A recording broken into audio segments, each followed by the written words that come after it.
Now let us see how to use the finite element method to calculate the displacement of the nodal points. So arrangement, a three spring system is shown in the figure, and it has stiffnesses of K1, K2 and K3 having magnitudes of 40, 50 and 80 Newton per mm.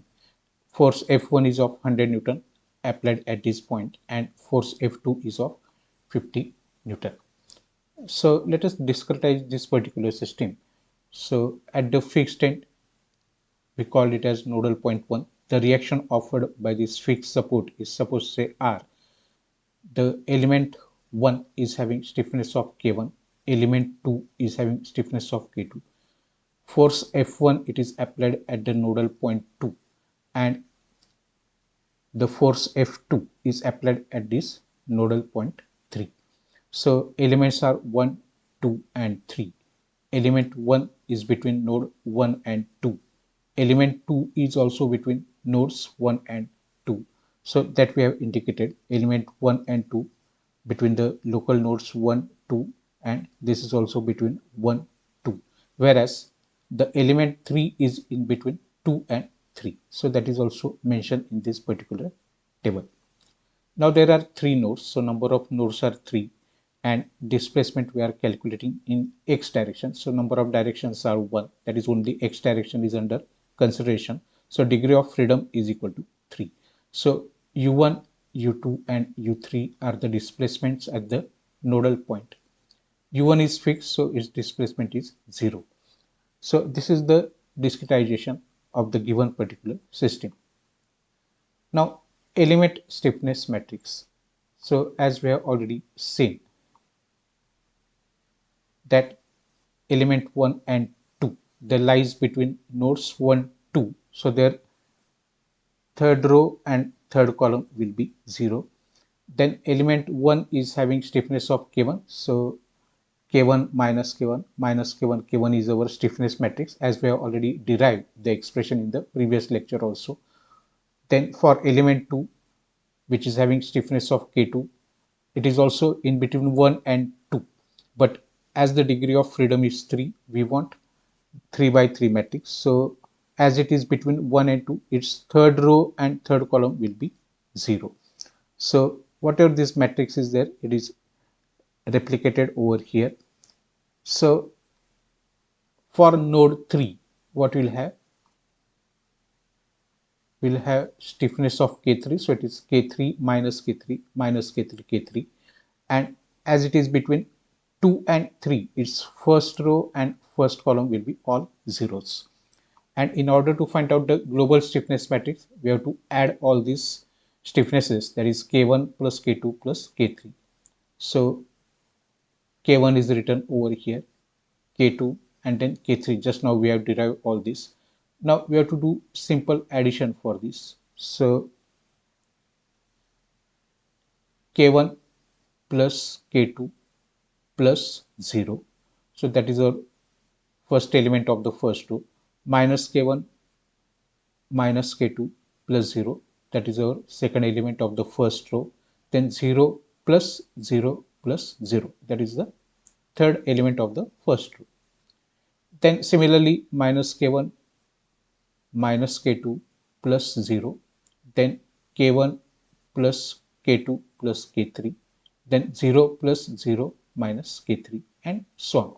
So in this way we can form this particular global stiffness matrix, and the final form is K1 plus K2 minus K1 minus K2 0, and the other forms are also other terms are also represented over here.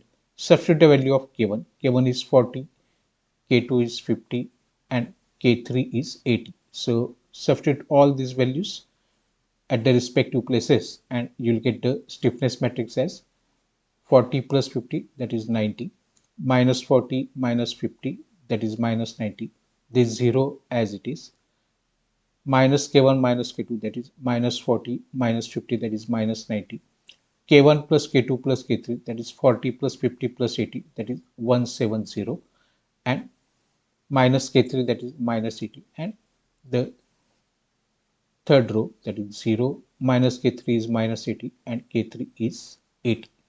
in Newton per mm. Then global force vector is F1, F2, F3 at nodes 1, 2, 3. So at node 1, we are having reaction. So in place of F1, we have to write down R. At node 2, we are having the force of 100 Newton. At node 3, we are having the force of 50 Newton. Similarly, the global displacement vector U, that is equal to U1, U2, U3, where U1 is 0, U2 and U3 we have to find out. Now, according to the load stiffness displacement relationship, that is F is equal to Ku, substitute the value of global force vector, then global stiffness matrix, which we have derived, global displacement vector, which is U1, U2, U3, and from the three equations. So, as you can see,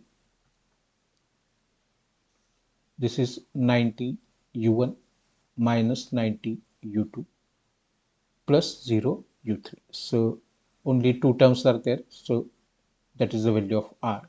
Then 100 is equal to minus 90 U1 plus 170 U2 minus 80 U3. So second row and this corresponding column. Then 0 U1 minus 80 U2 plus 80 U3.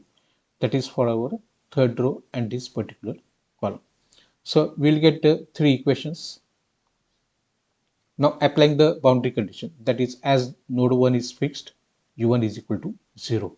So using the elimination approach, we can say that this first row and this first column of the matrix can be eliminated. So we are left with only these elements, that is 170 minus 80 minus 80 80 U2 U3, and here it is 150.